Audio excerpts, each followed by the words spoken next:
നിങ്ങളുടെ ഇഷ്ട പരമ്പരകൾ എക്സ്ക്ലൂസീവായി സൺ നെക്സ്റ്റ് ആപ്പിലൂടെ തികച്ചും ഫ്രീ ആയി ഇപ്പോഴേ ആപ്പ് ഡൗൺലോഡ് ചെയ്യൂ. സത്യത്തിൽ വിഷമം തോന്നുന്നു എനിക്ക്.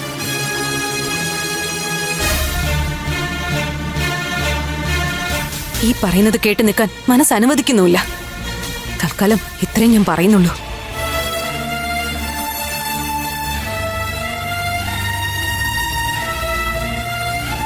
ആ പോയ പെണ്ണിന്റെ കഴുത്തില് ഒരു താലി കെട്ടി കൊടുത്തിട്ട് അവളെ തീരാ ദുഃഖത്തിലേക്ക് വലിച്ചെറിഞ്ഞവൻ അമ്മയുടെ മകൻ.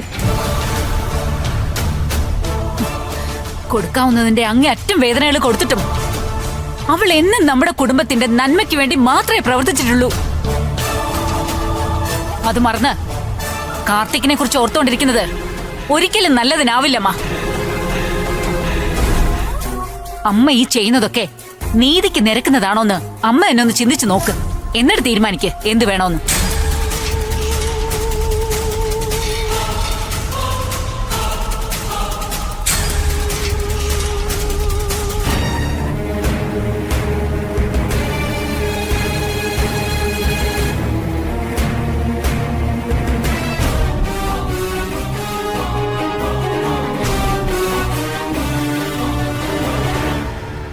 ഒരുപക്ഷെ ഞാനും ശ്രീദേവിയും കൂടി അങ്ങ് പോയാലും ചാമുണ്ടേശ്വരി ക്ഷേത്രത്തിലെ ഉത്സവത്തിന് നിങ്ങളെല്ലാരും കൂടി ഒരുമിച്ചങ്ങ് വന്നാൽ മതി.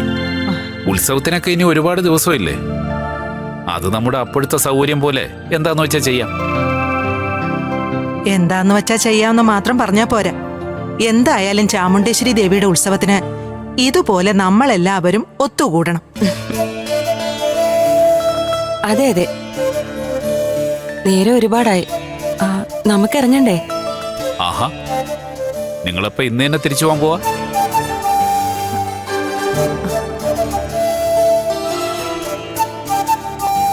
അതെ, ഇതിപ്പോ അന്യരുടെ വീടൊന്നും അല്ല.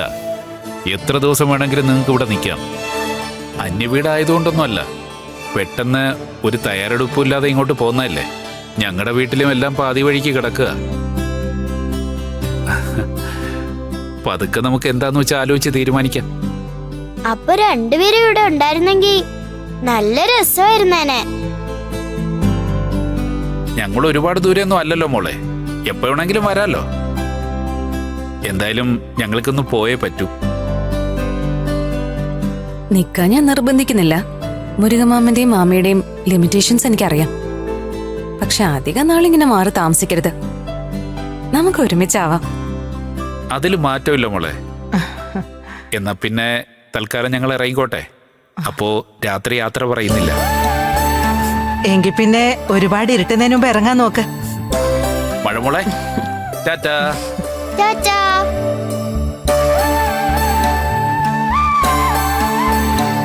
അപ്പോ സുന്ദരി, ഞങ്ങൾ ഇറങ്ങാം.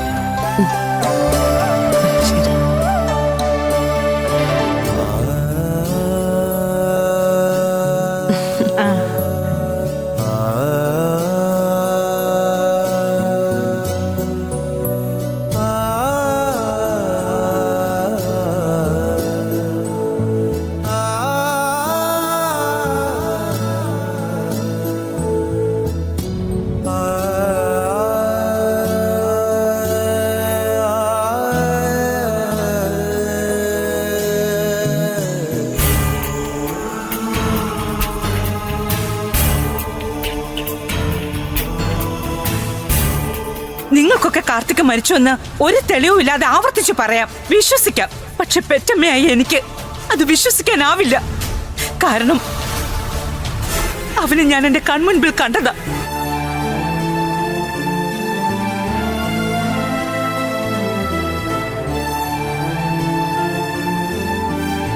അമ്മൂട്ടി, അമ്മൂട്ടി, നാളെ ആരാ എന്നെ ചാമ്പ്യൻഷിപ്പിന് കൊണ്ടുപോകുന്നേ? ഞാൻ ചോദിച്ചത് അമ്മൂട്ടി കേട്ടില്ലേ? നാളെ ചെസ്സിന്റെ കോമ്പറ്റീഷൻ അല്ലേ? സ്കൂളിൽ നിന്ന് മത്സരത്തിൽ പോകുന്നുണ്ട്. അത് പറഞ്ഞല്ലേ?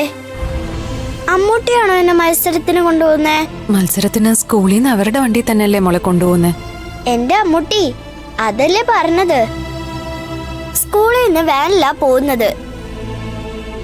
ഓരോ കുട്ടികളുടെയും പാരന്റ്സ് കൂടെ വരണം. അതുകൊണ്ടല്ലേ വിനീതങ്ങളോട് വരോന്ന് ചോദിച്ചത്. എന്നിട്ട് വിനീതങ്ങൾ എന്തു പറഞ്ഞു? അങ്ങളിന് രാവിലെ തൊട്ട് വൈകുന്നേരം വരെ എന്റെ കൂടെ നിൽക്കാൻ പറ്റില്ല എന്ന് പറഞ്ഞു. അമ്മൂട്ടി കൊണ്ടുപോകുന്നാ പറഞ്ഞേ. ഞാനോ? ഞാൻ എങ്ങനെയാ മോളെ കൂടെ വരുന്നത്? നാളെ വർക്കിംഗ് ഡേ അല്ലേ. അപ്പൊ വേറെ ആര് വരും? അച്ഛമ്മയും ചെറിയച്ഛമ്മയോ ആരെങ്കിലും വരുമോ എന്റെ കൂടെ? ദൂരെയുള്ള സ്കൂളിൽ പോവാനല്ലേ, അവര് വന്നാ ശരിയാവില്ല. അങ്ങനെയാണെങ്കിൽ അമ്മൂട്ടി തന്നെ വന്നാ മതി. എന്തായാലും എനിക്ക് പോയേ പറ്റൂ. മോള് സമാധാനായിട്ടിരിക്കെ, നമുക്ക് എന്തെങ്കിലും വഴിയുണ്ടാക്കാം.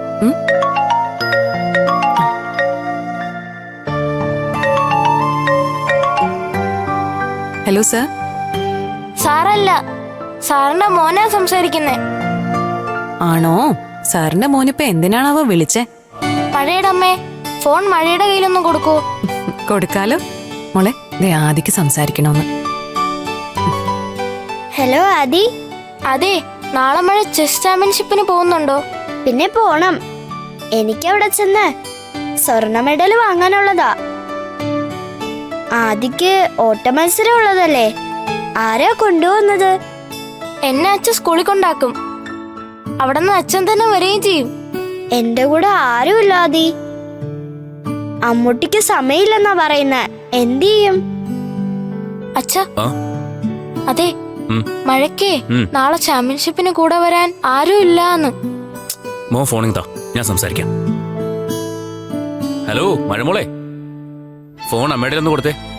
ആരാ? ആദിയുടെ അച്ഛനാണോ? എന്റെ പൊന്നോ, ആരാണെന്ന് അറിഞ്ഞാലേ ഫോൺ കൊടുക്കല്ലോ. ആദിയുടെ അച്ഛൻ തന്നെയാ, ഫോൺ ഒന്ന് കൊടുക്ക്. അമ്മൂട്ടി, ദേ ആദിയുടെ അച്ഛനാ. Hello sir. മഴമോളെ നാളെ ചാമ്പ്യൻഷിപ്പിന് കൊണ്ടുപോകാനേ ആരില്ലാന്ന് മോനിപ്പോ പറഞ്ഞു. ഓരോരുത്തർക്കും ഓരോരോ അസൗകര്യങ്ങള്. അമ്മയും അച്ഛമ്മയൊന്നും മോളുടെ കൂടെ മറ്റൊരു സ്കൂളിലേക്ക് വിടാനാവില്ല. എനിക്കാണെങ്കിൽ നാളെ നല്ല തിരക്കാ. എന്ത് ചെയ്യണമെന്ന് ആലോചിക്കായിരുന്നു ഞാൻ. അതിലിപ്പോ ഇത്ര ആലോചിക്കാൻ എന്താ ഉള്ളേ? എന്തായാലും ആദ്യയുടെ കൂടെ ഞാൻ പോകുന്നുണ്ട്. സുന്ദരി രാവിലെ മോളെ സ്കൂളിലാക്കി തന്നാ മതി. അവിടുന്ന് ഞാൻ ഗാർഡിനായി കൂടെ പൊക്കോളാം. അത് സാറിനൊരു ബുദ്ധിമുട്ടാവും. ഇവള് വല്ലാത്ത കുസൃതിയൊക്കെ കാണിക്കും. ഞാൻ ഒരു കുസൃതിയും കാണിക്കില്ല ആദിയുടെ അച്ഛാ. ഇനി ഒരു അല്പം കുസൃതരം കാണിച്ചാലും എനിക്ക് വിഷമമൊന്നുമില്ല. രാവിലെ മോളെ ഒന്ന് സ്കൂളിലാക്കി തരാൻ അമ്മയോടോ അച്ഛമ്മയോടോ പറഞ്ഞാ മതി. ശരി സർ, എങ്കിൽ പിന്നെ അങ്ങനെ ചെയ്യാം. താങ്ക്സ്. അതെ, ഓരോ കാര്യത്തിനും താങ്ക്സ് പറയാൻ നിൽക്കണ്ടാട്ടോ. എല്ലാം കൂടി ഒരുമിച്ചേ ഒരു സെറ്റായിട്ട് തന്നാ മതി. അതാ എളുപ്പം. എന്നാ പിന്നെ വെക്കട്ടെ. ഇങ്ങോട്ടാ. അതെ, ഇനി ഫോൺ മഴയുടെ കയ്യിലൊന്നും കൊടുത്തേ. ദാ. ആ ആദി പറഞ്ഞോ.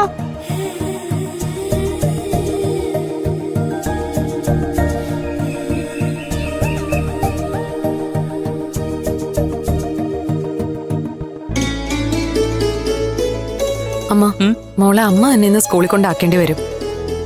എന്തു പറ്റി? ഇന്ന് പ്രത്യേകിച്ചൊരു പറച്ചില്? മിക്കവാറും മോളെ ഇപ്പൊ ഞാനല്ലേ കൊണ്ടുപോയി ആക്കുന്നത്. അതല്ല അമ്മ, അച്ഛമ്മയ്ക്ക് കാൽമുട്ടിനൊരു വേദന. ദേ അടുക്കളയിൽ സ്റ്റൂളിൽ ഇരിപ്പുണ്ട്. നടക്കാൻ തീരെ വയ്യാന്ന്. പറ്റുമെങ്കിൽ എനിക്കൊന്ന് അച്ഛമ്മയും കൊണ്ട് ആശുപത്രി പോണം. അലോപ്പതി ഒന്നും കാണിക്കാൻ നിൽക്കണ്ട. നല്ല ആയുർവേദ ഡോക്ടർമാരുണ്ടെങ്കിൽ അത് നോക്ക്, ആശ്വാസം കിട്ടും. അമ്മ, വേറൊരു കാര്യം. സ്ഥിരം ചെയ്യുന്ന പോലെ മോളെ കൊണ്ട് ഗേറ്റിലാക്കിയിട്ട് പോരരുത്. അവിടുന്ന് മറ്റു കുട്ടികളുടെ കൂടെ വേറൊരു സ്കൂളിൽ മത്സരത്തിന് പോകാനുള്ളതാ. മത്സരമല്ല, ചെസ് ചാമ്പ്യൻഷിപ്പ്. ഓ, സമ്മതിച്ചു. എന്തായാലും മഴയെ കൊണ്ടുചെന്ന് ആ മാഷെ ഏൽപ്പിച്ചിട്ട് വേണം തിരിച്ചു വരാൻ.